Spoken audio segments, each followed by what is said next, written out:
welcome back to my channel. Today we're going to be talking about the infamous ongoing debate over whether or not kink should be allowed at Pride. Pride is a celebration of LGBTQ+ identity, a protest against discrimination, and a space for self-expression. However, the presence of kink at Pride events has sparked some debate. To understand this debate, we must examine the history of kink and leather communities within the broader gay rights movement. The Stonewall riots of 1969, a pivotal moment in LGBT history, were ignited by a police raid on a gay bar and involved resistance from transgender women, drag queens, and members of the leather community. Early Pride marches were explicitly political demonstrations commemorating Stonewall and demanding gay rights.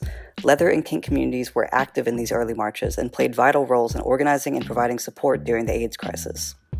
As Pride events evolved, debates arose around representation and respectability. Some argued that visible displays of kink could hinder the movement's progress and reinforce negative stereotypes, while others fiercely defended their right to be present and visible. This debate continues today, fueled by social media and concerns about child safety.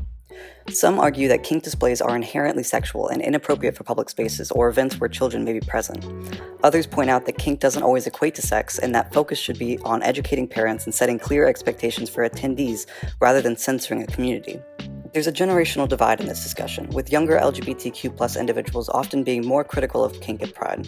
Some attribute this to a lack of awareness of the history and contributions of kink communities. Some also raise concerns about accessibility for asexual individuals or those with trauma who may find kink displays triggering.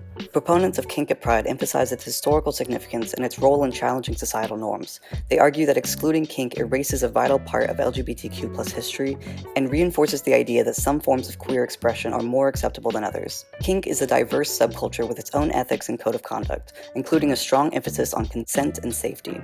Some people argue that responsible kinksters are aware of their surroundings and would not engage in activities that could harm or frighten others. They assert that visibility is crucial for breaking down stigma and fostering understanding. Seeing real-life kinksters allows people to move beyond misconceptions and stereotypes and recognize the humanity and diversity within the community. I have some personal experience with this issue, as I've been going to large Pride events since I was a minor, although not quite a child. I was around 12 or 13 when I attended my very first Pride event. I happened to stumble upon a Pride parade with my dad when we were walking around downtown Austin, and I insisted we stay and watch. I'll admit, the first time it was a bit awkward to see the open displays of sexuality, but that was mostly because I was with my dad, who was a bit squeamish about that kind of thing, and because neither of us had come prepared for that. However, after that, I started attending similar Pride events with my mom almost every year. My experiences after that were very different. We often saw and spoke to people in kink and leather gear. We never saw anyone engaging in any kind of kink or sexual activities, which I do think probably would have made me a bit uncomfortable. Instead, we just saw people dressed in a way that implied sexuality and kinkiness. This didn't make either of us uncomfortable at all, even being with a parent and being a somewhat sex-repulsed minor. Instead, we perceived it as more playful and fun, similar to how some drag performances can be somewhat sexual, but in a playful, joking way, not sexual in the way that, say, a burlesque or a strip show would be. I've always thought there was a difference between things being sexy and things being sexual. Sexy to me means implied sexuality. It's more about aesthetics than anything else. If something is sexual, however, to me that means that something is more directly related to sex or sex acts. As a young person, my parents never had a problem with me seeing things that would fall under the sexy category, like people dressed in revealing clothing. Throughout my childhood, we had many tasteful nude paintings throughout the house. Perhaps it was because both my parents worked in the medical field, but I was raised in a way where the human body and implications of sexuality were seen as normal and natural, not inappropriate. So while I wouldn't have been allowed to walk around in a jockstrap at Pride, of course, it wasn't weird seeing other people like that. That's a matter of preference for each parent. If you're not okay with your child being exposed to implied sexuality or sexiness, you probably shouldn't be taking them to Pride, because that's an established part of Pride culture. And it's okay to not take your kid to Pride, especially Pride events that aren't explicitly for kids and young people. That doesn't make you a bad ally or a bad gay person. Pride is just one part of gay culture, not the entirety of it.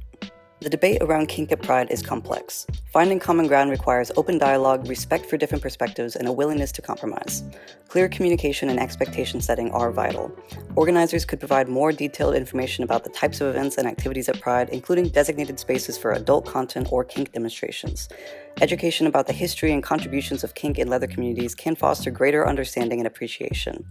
Creating spaces that are welcoming and accessible to diverse members of the LGBTQ+ community, including families, children, and individuals with sensitivities, is crucial. The path forward requires honest conversations, a commitment to inclusivity, and a recognition of the shared history and goals of the LGBTQ+ movement. Pride, at its core, is about celebrating who we are, fighting for our rights, and creating a world where everyone can live authentically and openly. The information in this video was compiled from the following sources. Thank you for watching. Be sure to like and subscribe for more kinky content like this coming soon.